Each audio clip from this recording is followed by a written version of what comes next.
Matemática, simples, simples, simples e prática, prática. Olá, tudo bem? Eu espero que sim. Eu me chamo Dimas, sou professor de matemática do canal Matemática Simples e Prática. Seja muito bem-vindo ou muito bem-vinda a essa videoaula. Nessa videoaula eu trago para você correção de mais duas questões que caíram aí na prova do Enem 2020. Essas questões são do caderno azul e são as questões 149 e 150. A questão número 149 é uma questão bastante interessante, um pouco complexa, porque ela envolve aqui logaritmo, tem algumas propriedades que a gente precisa saber para resolver. Primeiro aqui, veja que diz que a fórmula do f é que f é igual a sobre r elevado a b.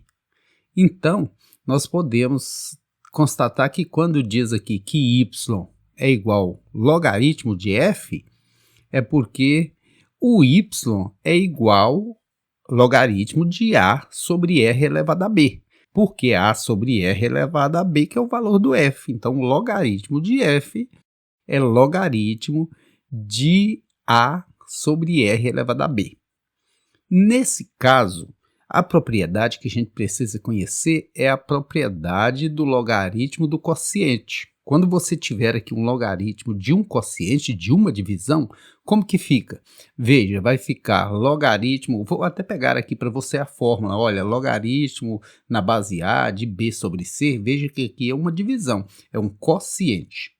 Vai ser como? Vai ser o logaritmo do numerador, na mesma base aqui, menos o logaritmo do denominador. Veja que deu log de B na base A menos log de C na base A. Ou seja, quando você tiver um logaritmo de um quociente, de uma divisão, você tem que transformar isso em uma subtração de logaritmos. Você pega o logaritmo do numerador menos o logaritmo do denominador. É assim que a gente faz com logaritmo de quociente, logaritmo de divisão. Beleza? E aí eu vou aplicar isso aqui. Como que eu vou fazer? Conforme essa propriedade aqui, que o logaritmo de um quociente é igual a subtração de logaritmos, eu vou pegar logaritmo de A, que é o numerador, menos logaritmo de R elevado a B, que é o denominador. E aqui eu ainda tenho outra propriedade que eu preciso saber. Aqui eu preciso saber como fazer com logaritmo de potência, porque aqui R está elevado à potência B. O logaritmo de potência, a gente faz o seguinte, olha, logaritmo na base A de B elevado a C. Veja que tem uma potência. Aqui você pode até perguntar, mas esse Azinho aí, qual o significado dele? Por que ele não apareceu aqui? Porque aqui a gente está trabalhando na base 10 e quando é base 10 a gente não coloca, né? Não coloca a base, só coloca quando é diferente de 10. Por isso que não figurou esse Azinho, olha. O mesmo vai ocorrer nesse caso aqui. Certo é que o logaritmo de uma potência é dado pelo produto de logaritmos, ou seja, você pega esse expoentezinho e traz para antes do logaritmo, multiplicando o logaritmo. Então, log na base A de B elevado a C vai ser C, que ele passa de uma potência para uma multiplicação, veja, do logaritmo de B na base A, né? Então, eu vou lá, no lugar que tem R elevado a B, o que eu vou colocar? Eu vou colocar o B antes do log, porque ele está no expoente. Era uma potência, eu transformo em um produto, em uma multiplicação, o B vem antes agora, log de R. Agora, ainda tem mais um detalhe nessa questão. Aqui disse que o x é igual a log de R. Se o x é igual ao log de R, o log de R também é igual a x, né? Aqui vale o reverso. X igual a log de R igual a x. Então, a alternativa correta é a letra A. A questão número 150 já é um pouquinho mais simples, já envolve agora o contrário da anterior que exigiu propriedades de logaritmos, essa exige propriedades de potências. Veja, a fórmula tem toda essa escrita aqui e tal, enquanto um ser está vivo, a quantidade de carbono 14 nele existente não se altera. Quando ele morre, essa quantidade vai diminuindo, sabe-se que a meia-vida do carbono 14 é de 5.730 anos, ou seja, num fóssil de um organismo que morreu há 5.730 anos, haverá metade do carbono 14 que existia quando ele estava vivo. Assim, cientistas e arqueólogos usam a seguinte fórmula para saber a idade de um fóssil encontrado. Então, todas essas informações são importantes para você saber em que esse conteúdo é utilizado. Muitas vezes o aluno vira para a gente e fala assim, mas isso aí não serve para nada. Sim, serve. Todas as propriedades matemáticas têm suas utilidades. De repente a gente ainda não percebeu, mas a utilidade dessas propriedades aqui, no caso dos arqueólogos, são muito importantes para que eles determinem a idade de um fóssil, né? Então usa essa fórmula aqui, ó. Q de t igual a Q0, que multiplica 2 elevado a menos t sobre 5.730. Uma formulazinha bem complexa, mas no fundo aqui não é difícil. E depois dá uma tabela e quer saber qual é o fóssil mais antigo segundo essa tabela. Então são muitas informações, mas as informações relevantes mesmo para a resolução do problema são essas que estão na tabela e a fórmula.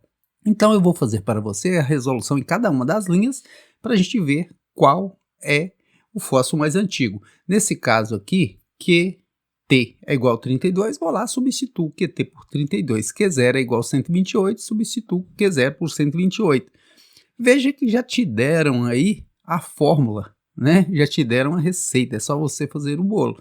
E como que se faz esse bolo? Como que eu aplico essas propriedades? Primeiro, aqui, 32, eu vou transformar em uma potência de base 2 para simplificar em ambos os termos da equação. 32 e 2 elevado à quinta potência é a mesma coisa. 128 também é a mesma coisa que 2 elevado à sétima potência. Agora, você pode fazer o seguinte, aqui nós temos duas vezes o número 2, mas como é um produto, eu posso juntar isso aí. Eu coloco o número 2 uma vez só e coloco 7, aqui tem menos, né? Multiplicação de potência de mesma base, você conserva a base e soma os expoentes. Porém, esse expoente já está negativo, então continua negativo. Agora eu posso cortar as bases, me sobrando assim 5 de um lado e 7 menos t sobre 5.730 do outro. O que eu vou fazer? Vou trazer esse aqui que é negativo para o primeiro membro, ele vem positivo. Esse 7 está aqui, a hora que o 5 chegar negativo e for diminuído dele, vai dar 2. Sendo assim, t é igual 2 vezes 5.750, 2 vezes 0, 0, 2 vezes 3, 6, 2 vezes 7, 14, elevamos 1, 2 vezes 5, 10 e 1, 11. Então, 11.460. E assim eu vou fazer em todas as linhas. Aqui eu vou pegar o 8, colocar no lugar do QT, vou pegar 256 no lugar do Q0 e vamos lá. O 8 é 2 elevado ao cubo, 256, 2 à oitava. E agora, da mesma forma da anterior, eu vou juntar isso aqui numa base só. Vai ficar 8 menos t sobre 5.730. Cortar as bases. Vou trazer negativo, como no anterior. 8 vai receber menos 3, porque o 3 troca de lado, troca de sinal. Vai ficar só 5. Sendo assim, 5 vezes 0, 0. 5 vezes 3, 15, elevamos 1. 5 vezes 7, 35, 1, 36, elevamos 3. 5 vezes 5, 25 e 3, 28. 28.650. Agora, o fóssil 3, o 64 no lugar do QT e o 512 no lugar do Q0. Então, nós vamos ter aí 64 é 2 à sexta, 512 é 2 à nona. Juntamos as bases aqui e passamos para o primeiro membro T sobre 5.730. Cortamos as bases aqui, né?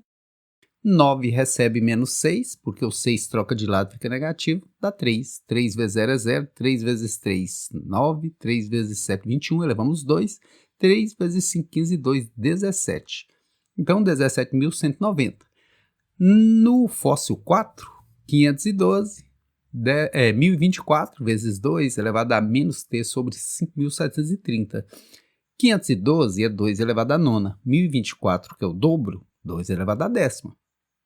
Juntamos as bases, passamos cortamos essas bases, né, uma de um lado, outra do outro, passamos esse expoente para o primeiro membro, ele vem positivo, 10 tira 9, fica 1. E uma vez 5.730, porque aqui a gente fala produto dos meios e dos extremos, a gente multiplica em cruz, né, 5.730. E o último aqui, o fóssil 5, da mesma forma, QT vale 128, Q0 vale 2048. 128 é o mesmo que 2 elevado à sétima, e 2048 é o mesmo que 2 elevado à 11ª potência. Juntamos as bases, cancelamos essas bases, trazemos esse aqui para o primeiro membro, ele vem negativo, trazemos esse aqui para o primeiro membro, ele vem positivo, porque está negativo, 11 tira 7, fica 4. 4 vezes 0 é 0, 4 vezes 3, 12, 4 vezes 7, 28 e 1, 29, 4 vezes 0 é 0, 4 vezes 3, 12, elevamos 1, 4 vezes 7, 28 e 1, 29, elevamos 2, 4 vezes 5, 20 e 2, 22. Então deu 22.920. Qual é o fóssil mais antigo? O mais antigo é que tem maior tempo. O que tem maior tempo aí é qual? É o fóssil número 2, letra B. B de bons estudos, de boa sorte. E eu aguardo por você na próxima videoaula. Basta você clicar aí no canto superior direito e já vai direto, beleza? Conhecimento é poder. E se você quer aprender, eu vou ajudar você. Basta só você querer.